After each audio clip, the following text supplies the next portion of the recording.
Okay, so Pip has just started her senior year of high school, and it's looking pretty normal. But then she gets approached by this private investigator named David, and he tells her that he's there to ask her some questions about a murder that happened 5 years prior. See, 5 years ago, Pip's older sister Margot was murdered, and their parents were suspects. The police thought that their dad killed Margot, and their mom killed their dad. And when they investigated further, they found out that no one had killed Margot, but she had taken her own life.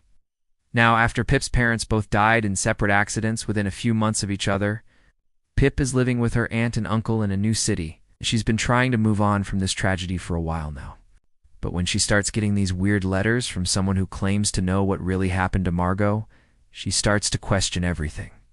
And this person kept sending her these cryptic letters, and they said things like, "You can still save your family, but you have to choose wisely. There's only one chance." And she's like, who is this person? Why are they sending me letters? And she decides that the best thing to do would be to write back and ask them questions. And this is how she finds out that this person is a boy who goes to her school, and his name is Jesse. And Jesse becomes obsessed with this mystery of what happened to Pip's sister. He agrees to help her find the truth and solve this case. And through their investigation, they discover that there are a lot of secrets in their small town, and that there are some people who do want the truth to come out. So Jesse and Pip start working together to uncover the truth. They gather evidence, interview witnesses, all while trying to keep themselves safe. See, the letters that Pip received had also contained some threats. And now Jesse starts receiving anonymous texts saying things like, "You shouldn't have stuck your nose where it doesn't belong. You'll be sorry." And it's obvious that somebody is watching them. But despite the danger, Pip and Jesse's investigation continues. And as they get closer to solving the case, they also get closer to each other. Now, if you're thinking that this is a romance novel, then you'd be wrong. But if you're thinking that there's going to be a love triangle, then you'd be right. Because another boy at school named Ryan, who happens to be the star quarterback, he's also interested in Pip. And to make matters more complicated, Ryan and Jesse used to be best friends until recently when they had a huge fight. So not only is Pip trying to solve this mystery and uncover the truth about her sister's death, but she's also trying to navigate the complexities of high school, drama, and relationships. As the story progresses, Pip uncovers more and more clues about her sister's death. She realizes that the truth is much more complicated than she ever imagined. Now, along with the help of her friends, Miles and Nora, they decide to put on a school play called Our Town, which is like a metaphor for their town and all of its secrets. As the play progresses, it becomes clear that there are some people in their town who do and want the truth to come out. And they're willing to do whatever it takes to protect their secrets. And Pip starts to realize that she might be in danger too if she keeps digging for answers. Now, throughout the story, there's this sense of suspense and mystery that keeps you on the edge of your seat. Like you're constantly wondering who to trust and what secrets are being hidden. And as the story reaches its climax, the tension builds and builds until you finally get some answers. Now, without giving any spoilers, let me just say that the ending is definitely not what you expect.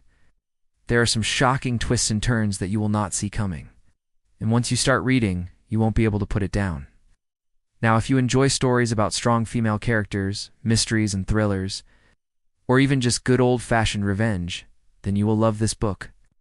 Now, here are a few reasons why I think you should read this book.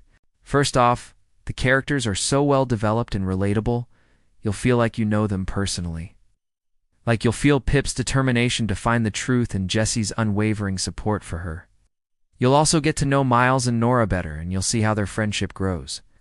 Secondly, the writing style is so engaging and fast-paced that you won't be able to put it down. Holly Jackson is a master storyteller, and she knows how to keep you hooked from the very beginning until the very end. Thirdly, the plot is so unique and full of surprises that you woe and be able to predict what's gonna happen next. I guarantee you that there are some twists and turns that will leave you gasping for air. Lastly, the themes of justice. Revenge and standing up for what you believe in are so powerful and timely that you'll be thinking about them long after you finish the book.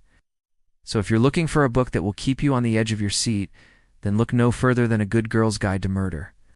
It's the perfect thriller for anyone who loves a good mystery with a strong female lead. Trust me, you won't regret it. Let me give you an example of how good this book is. When I first started reading it, I couldn't put it down. I read it in one sitting, and I'm not even a big reader. But this book was so gripping and suspenseful that I couldn't stop reading. Plus, the characters were so well developed and relatable that I felt like I was right there in the story with them. Let's take a look at some of the reviews that other readers have left for this book. One reviewer wrote, "I absolutely loved this book. It's one of the best thrillers that I've read in a long time. The plot is so unique and the characters are so well developed, couldn't put it down." Another reviewer wrote, "A must-read for fans of Gone Girl and The Silent Patient. This book is a real page-turner. The writing is excellent and the plot is full of surprises." And a third reviewer wrote, "I am obsessed with this book. The mystery is so intriguing and the characters are so complex. I highly recommend it to anyone who loves a good psychological thriller." So if you're still not convinced, let me give you one more reason why you should read this book. It's the perfect beach read. Whether you're going on vacation or just staying in for the weekend, this book is the perfect way to escape reality for a few hours. It's light, it's fun, and it's the perfect summer read. Don't believe me?